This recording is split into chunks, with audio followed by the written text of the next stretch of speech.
Hola con todos, hoy vamos a empezar con la asesoría de vías PUC.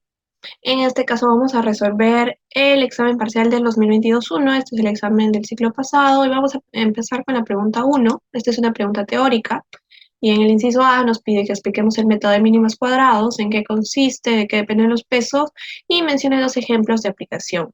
El método de mínimos cuadrados básicamente consiste en que la suma de los residuos o restos, como decidan llamarlo, sea mínima. Aquí tenemos esto, que es la suma de todos los residuos, sea mínima.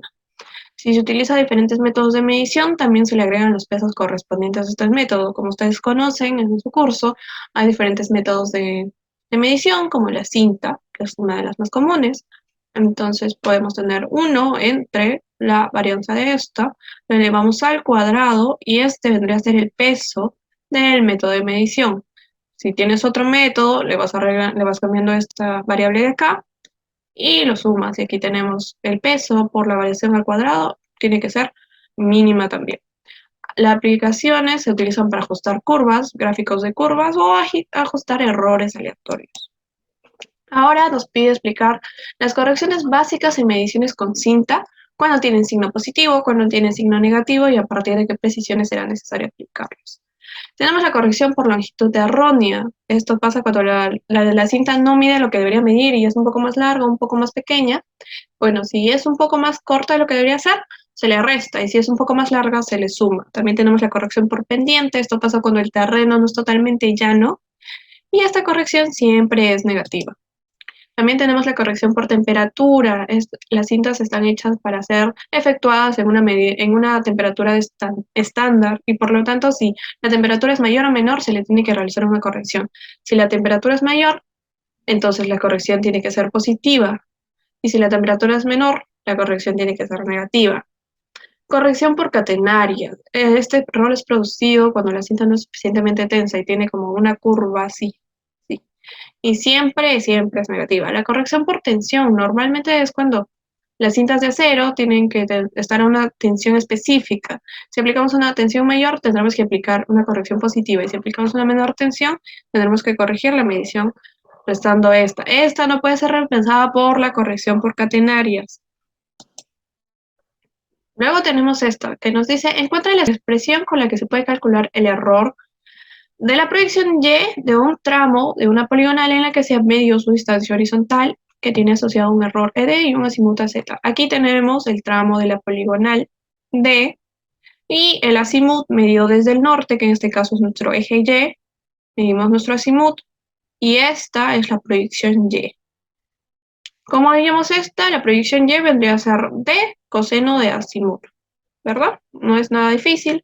Lo ponemos como una función, como lo debieron aprender en su clase, que es una función m, la derivada, y aplicamos el método de propagación de errores. Esto básicamente es derivar respecto a tus variables que tienes, multiplicarlo por tu error y el cuadrado. Y así, mientras más variables tienes, más errores tienes, y todo se va sumando.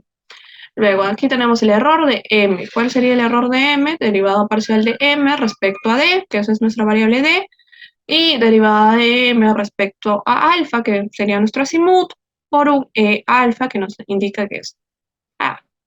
Esto al cuadrado, y lo elevamos esto al cuadrado y lo sumamos. Le tenemos derivada de m respecto a d. Aquí debería ser d, no r, respecto a d. Tenemos d coseno del azimut. El coseno de azimut vendría a ser una constante, entonces la derivada de esto solo nos quedaría la constante. Constante sería coseno de azimut. Ahora, de m respecto a la derivada de alfa, que sería nuestro azimut, tendríamos d, en este caso d sería la constante, coseno de azimut derivada en coseno de azimut, tenemos la derivada de coseno menos seno, entonces tendremos menos d seno de azimut. Ahora tenemos el error de m, lo reemplazamos y tendríamos esta fórmula de acá, que parece un poco larga, pero realmente no lo es, solo es reemplazar al cuadrado, lo multiplicamos por el error de esto es respecto a d, lo multiplicamos por el error de d, y esto es respecto al azimut, lo multiplicamos por el error de alfa, lo pueden si quieren elevar al cuadrado, yo lo dejaría así porque solo te pide encontrar una expresión y ya tenemos la expresión. Entonces, ya. Siguiente pregunta. Luego tenemos, explique cómo se arma la estación total sobre la estaca del punto A Y usted debe elegir si lo quieres armar con nivel óptico o nivel láser. Vamos a armarlo con nivel óptico. Primero, encendemos las patas del trípode todas juntas hasta que alcancen una longitud la altura final, tal que esté a la altura final. Se le clava una de las patas, solo una, del terreno y se puede botar las otras dos de modo tal que pueda verse al mirar a través de la base del trípode, dejando la base lo más horizontal posible.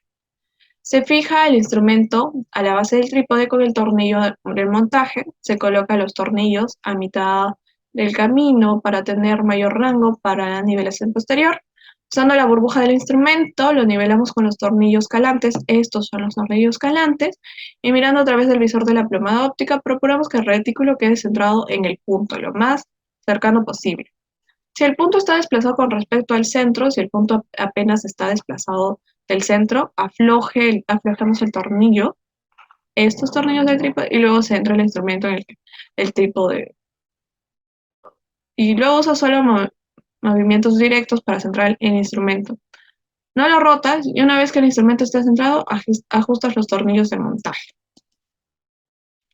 La nivelación con los tornillos nivelantes, rotas la aliada hasta que el borde inferior del panel de teclado esté paralelo a los dos tornillos nivelantes B y C.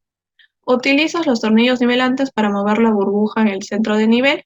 Los tornillos se giran ambos al mismo tiempo hacia adentro o hacia afuera. Rotar la aliada aproximadamente unos 90 grados. Utilizar el tornillo nivelante restante A para ubicar la burbuja del centro del nivel y repites los pasos anteriores hasta que el instrumento quede totalmente nivelado.